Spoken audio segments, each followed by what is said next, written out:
Pemirsa, terima kasih Anda masih terus menyaksikan NTV Prime. Pelatih Patrick Kluivert akan menerapkan pendekatan berbeda kepada para pemainnya. Ia menyatakan akan melakukan seleksi lebih ketat, di mana pemain yang lebih aktif bermain reguler di level klub akan punya kesempatan lebih besar di timnas. Players can say, yes, I'm fit, but what is I'm fit? If you don't have any playing time in your team, you're not match fit. And those are important things. Of course, you need to also have exceptions for a few players in your team. So you need to really scale that very good with the physical coach as well.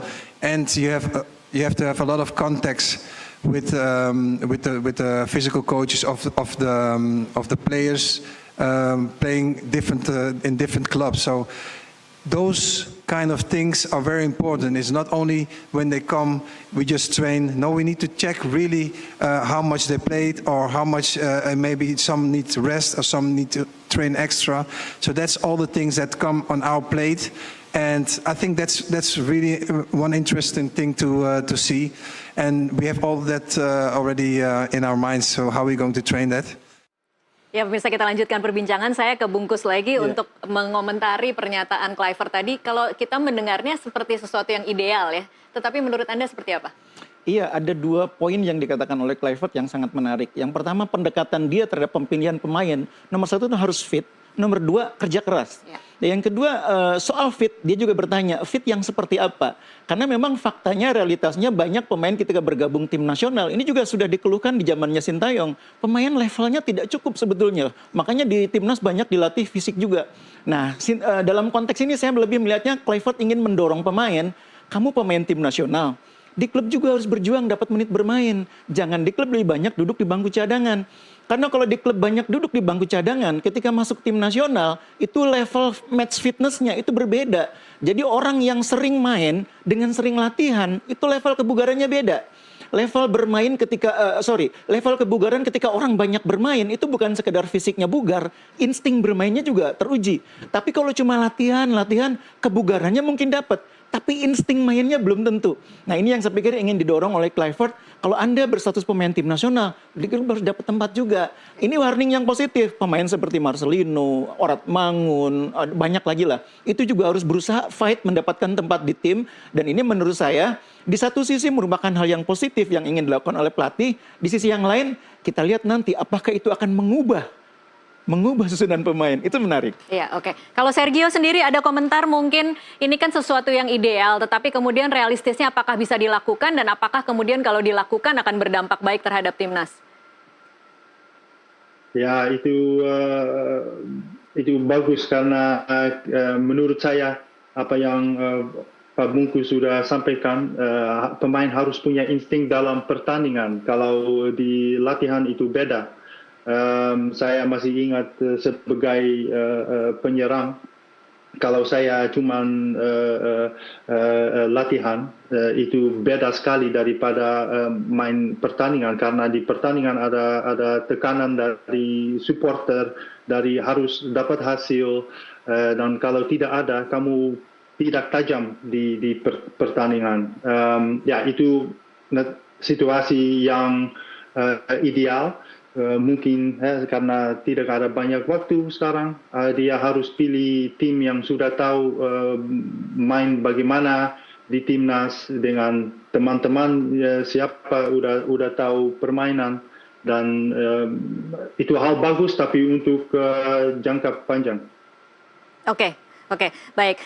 Saya akan kembali ke tadi yang kita bahas sebelum break tentang janji bahwa akan ada pemain naturalisasi lagi yang kemudian bergabung, yang kemudian didekati langsung oleh Patrick Kluivert. Tetapi di sisi lain, Patrick Kluivert juga berjanji bahwa pemain lokal akan tetap jadi jantung.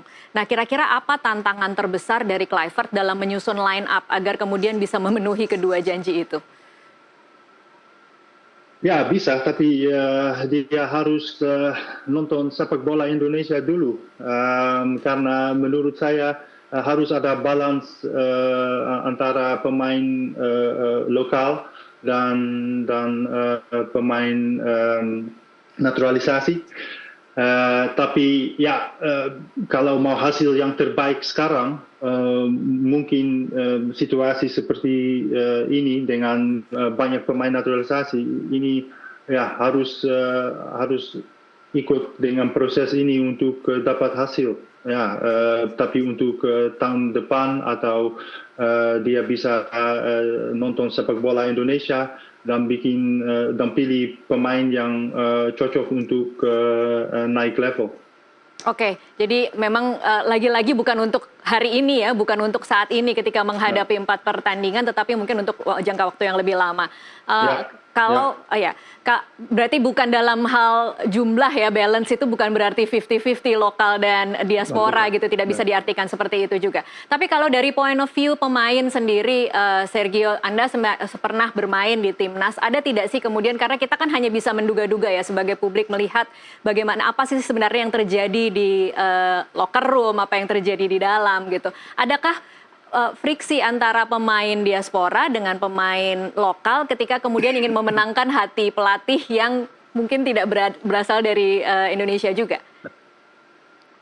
Ya, menurut saya pengalaman saya sendiri tidak ada friksi karena waktu itu saya main di timnas ada beberapa pemain dinaturalisasi, mungkin 4 atau 5.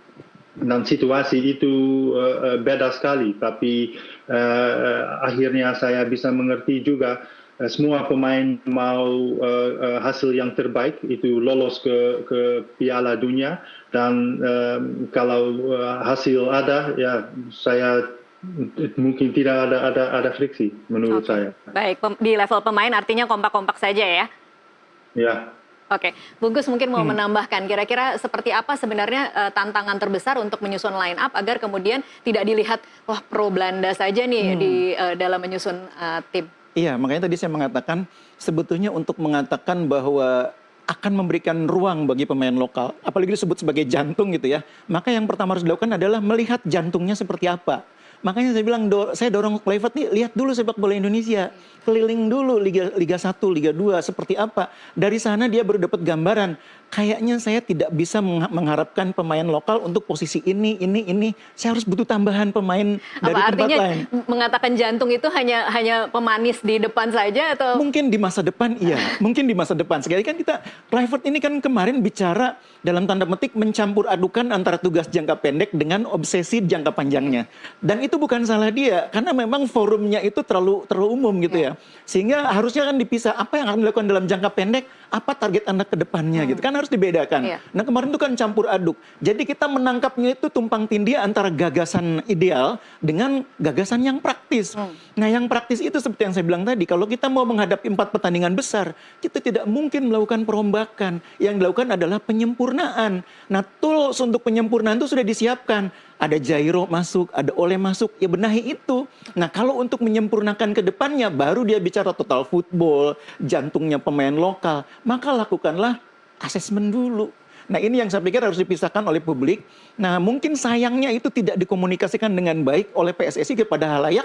Apa sih yang ingin dilakukan oleh Kluivert, jangka pendek apa, jangka menengah apa, sisa kontrak apa. Ya, agar kemudian publik tidak mengira bahwa dalam waktu 2,5 bulan ini terjadi perubahan drastis. Bulan Maret Indonesia akan main seperti Belanda eranya Johan Cruyff gitu kan. Kan nggak mungkin, itu tidak mungkin terjadi dalam sepak bola.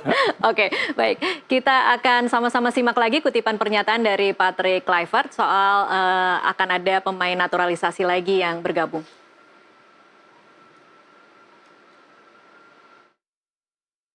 I don't know if I can tell it, Mr. President. But well, I personally have been speaking with a few players who can be naturalized to Indonesian passport and everything. So I don't know if I need to say a name, but I am busy with it. I can say one name perhaps. It's Jairo Ridawal. Speaking with him, and we're trying to get him naturalized as soon as possible. Okay, and I think that is one of the obviously one of the be more. Oke, Bungkus boleh komentarnya soal Jairo Ridawal ini? Iya, kalau tadi sudah mengatakan bahwa Sintayong bermain dengan 3-4-3, butuh 3 back yang tangguh. Kita punya sekarang banyak back tangguh. Nah sekarang Patrick mengubahnya jadi 4-3-3, bukan mengubah ya, memodifikasinya di 4-3-3. Karena memang sepak bola Belanda tuh biasanya 4-3-3. Nah masalahnya kalau 4-3-3 kita perlu 3 gelandang tengah. Nah sekarang nih yang reguler main adalah Tom Hai dengan Ivar Jenner. Ada Nathan, tapi Nathan ini di klubnya juga banyak cadangan. Karena itu Patrick mau pemain yang lebih reguler bermain. Makanya dia butuh Jairo. Itu udah fix, udah sesuai dengan kebutuhan tim. Tapi yang saya persoalkan sebetulnya gini. Patrick bilang bahwa dia sibuk dengan urusan pemain. Nah ini yang saya nggak mau ini. Pelatih timnas itu fokus bagaimana membangun tim. Menyiapkan taktik yang bagus, program latihan yang bagus, uji coba yang bagus. Urusan pemain itu serahkan kepada PSSI. Kalau perlu ada direktur teknik, harus buru-buru direkrut yang membantu memproses itu. Manfaatkan teman kita Sergio, manfaatkan teman-teman yang lain. Supaya urusan pelatih itu betul-betul fokus menyiapkan program tim, menganalisis kekuatan lawan, menyiapkan, memantau pemain-pemain yang mungkin bisa direkrut ke depannya. Jangan pelatih ditugaskan dalam tanda petik sebagai agen juga. Karena itu akan mengurangi konsentrasi dia. Oke.